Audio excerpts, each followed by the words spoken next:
Bonjour à tous, j'espère que vous allez bien, très heureux de vous retrouver pour ce nouvel épisode LNDJ du mardi 14 décembre.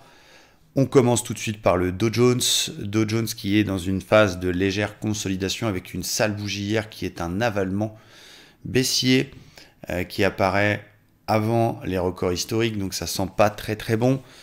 Cela dit, la semaine est marquée par la prudence, ce qui est logique au vu des événements macro, avec notamment demain la Fed, avec jeudi la BCE, avec toujours ce variant Omicron également qui est au cœur de tous les débats. Je vous rappelle qu'en daily, on a quand même mine de rien cassé les 61,8 par le haut.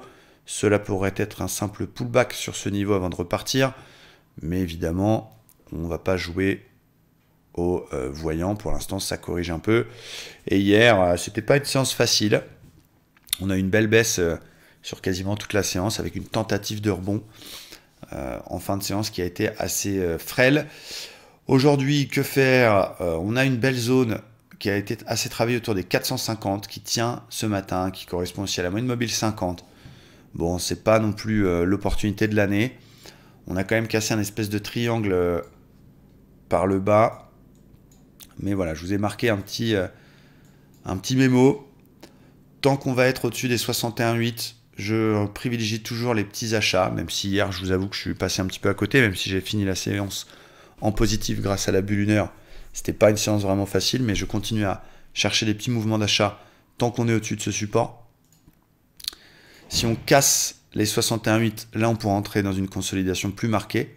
On a une forte probabilité d'aller chercher peut-être sous l'impulsion de la Fed les 34 000. Et de nouveau autour de 34 000, le support daily, je rechercherai des achats. Pourquoi? Parce que c'est ce support oblique ici en pointillé. Donc voilà mon petit mémo. Je vais essayer de suivre tout cela. Et je vous avoue que j'ai pris une petite bulle ce matin. J'aime pas trop travailler les marchés américains le matin. Mais bon, il y avait un bon RR, la pesanteur. J'ai un stop au niveau des pointillés. J'ai un TP qui est la MM20. On avait un RR de 2. Donc pour l'instant, je gagne que quelques points. Mais voilà, c'est pas gambling. C'est un peu couillu. On est sur 0,5% de perte. Ça marche, tant mieux. Ça marche pas, il n'y a pas de souci. Il faut rester systématique. Mais bon, faut surtout pas que le dos casse cette zone des 470. Du côté du DAX, bravo à ceux qui ont pris la vague de Wolf hier. Je l'ai vu, mais j'y ai pas cru. Comme quoi, il faut être un peu plus systématique. 1, 2, 3, 4, 5, avec un double top et même une bubule tout en haut. Elle a parfaitement fonctionné. Et j'y ai pas cru, un bien un petit peu haussier. Voilà, parfois, encore une fois, on a le droit d'être un peu à l'écart. Ça ne veut pas dire que j'ai acheté, mais évidemment, j'aurais dû être un peu plus systématique sur le DAX. Là, pour le coup, le DAX, il est revenu se réappuyer sur les 50%. Il est sous la moyenne mobile 50 et 20. Pardon. Il a le cul lourd.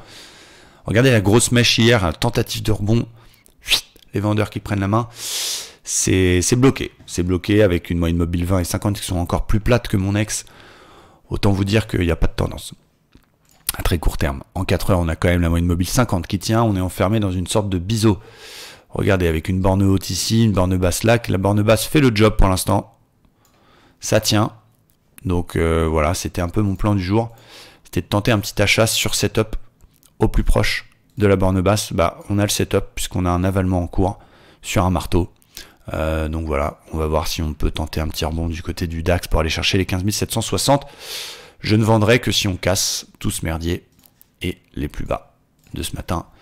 Si on a un échec et on a une cassure des 580, on pourra avoir un gros mouvement de conso. Mais voilà, si on fait l'avalement dans 9 minutes, je pense que c'est une zone qui se tente. On a un très beau ratio pour aller chercher déjà les plus hauts d'hier.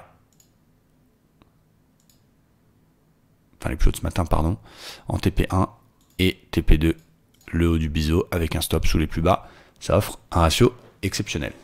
Donc voilà, essayons de ne pas avoir de biais. Restons extrêmement prudents, restons sélectifs sur les plus beaux setups pour justement ne pas avoir de regrets quand on ouvre des trades. Petit bonus, c'est le Nasdaq.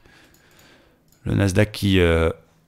en daily, il y a quand même une sale tronche, mais en 4 heures est revenu au contact de cette résistance oblique polarité qui a été résistance, support et qui pour l'instant tient.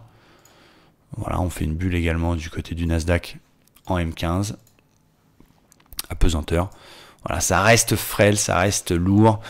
Allez-y mollo. Et voilà ce que je vais surveiller sur les indices, les amis. J'espère que ça vous aide bien et que ça vous plaît. Merci à tous. Très très bonne journée et à demain. Ciao.